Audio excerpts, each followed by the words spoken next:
I got to spend some time with one of only 3 Audi e-trons currently on US soil, and spoiler alert, it's pretty awesome. Yeah.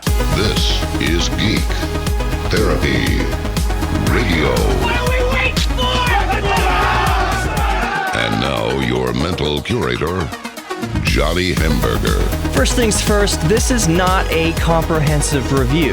This was an invite-only viewing party, so to do a comprehensive review obviously would be dishonest and purely speculative. I can only give thoughts and opinions based on what I saw, felt, smelt, tasted, heard, and the e-tron tasted like wax, but the gourmet tacos and wine and Stella Artois was divine. Did I say Artois correctly? Probably not. So to get right into it, it goes without saying that the styling is striking and definitive Audi. A wonderful blend of creases and muscular curves that, in conjunction with the almost imperceptible panel gaps, gives the e-tron an impressive and high-tech presence. However, while the styling definitely hints at the high-tech nature of the all-electric e-tron, it does so without being garish or drawing too much attention to the fact that it is a high-tech electric vehicle. And in my opinion, this is a massive win to Audi's bottom line. I think they're going to sell a lot of them, because the e-tron is something that both daddy and mommy will like looking at. Therefore, they'll give more consideration to buying. So to summarize the point I'm trying to make here, it's the sexy, classy SUV Audi is known for, but simply lacks an exhaust pipe. Now I've got to say, the wheels are stunning and the yellow calipers really set it off. I also really dig Audi's seamless one-piece LED taillight array. They especially work well on something so high-tech like the e-tron. And I have to admit, I had way too much fun playing with the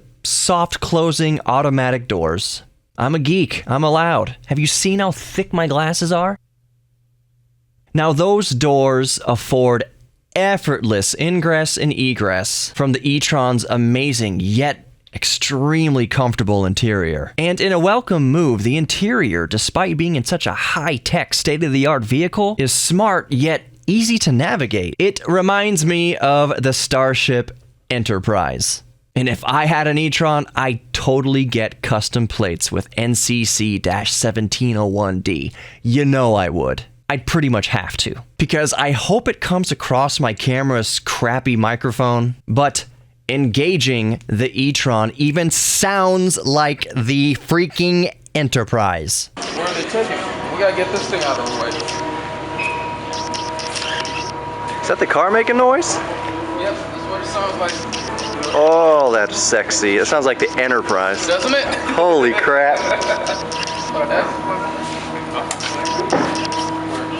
Don't knock over my taco. It blew my nerd mind. But I must say the V10 and the Audi R8 also gave me a sizzle. Naturally, you know, naturally aspirated. That sounds better.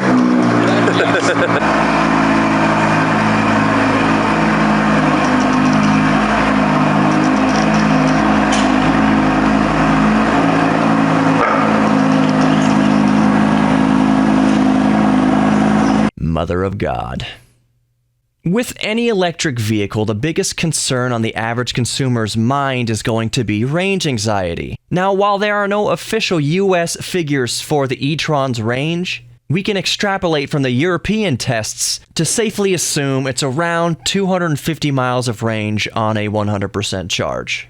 But let's talk about range anxiety versus actual electric vehicle use. If you're like most consumers, 90% of what you're using your daily drive for is the average commute.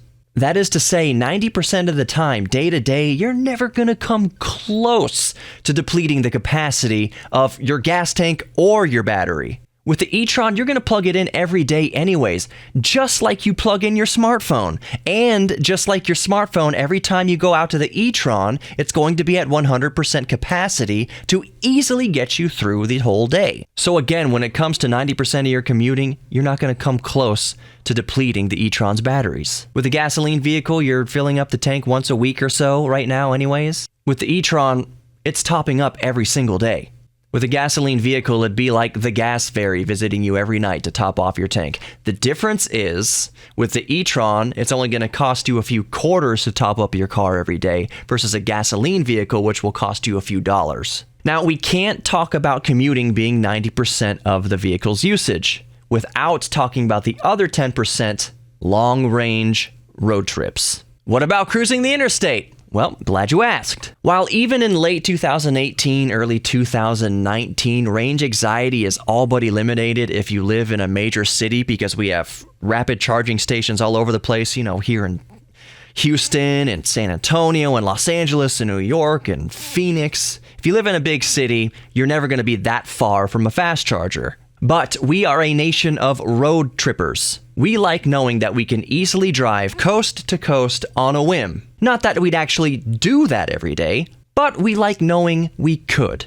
And such is the epitome of the American psychology. Knowing we can do something is more important than actually doing it. The owner of that 10-foot tall, chrome, shiny driveway queen might not even know how to shift it into four-wheel drive. But he likes knowing that he could get some mud on the tires. Audi is investing billions of dollars in quick charging stations from coast to coast to fill in those gaps between Los Angeles and New York City. This alone brings the inevitable transition to electric vehicles even closer to reality. You see, the trick isn't just producing electric vehicles, it's making that transition seamless to the consumer. And Audi is paving the way. Of course, Tesla has made huge strides and continues to make huge strides with electric vehicles, but at the end of the day, it's going to be a mainstream auto manufacturer like Audi to fire up that warp drive and get us years into the future. And with the e-tron, Audi has taken the helm of electric vehicles and confidently given the order,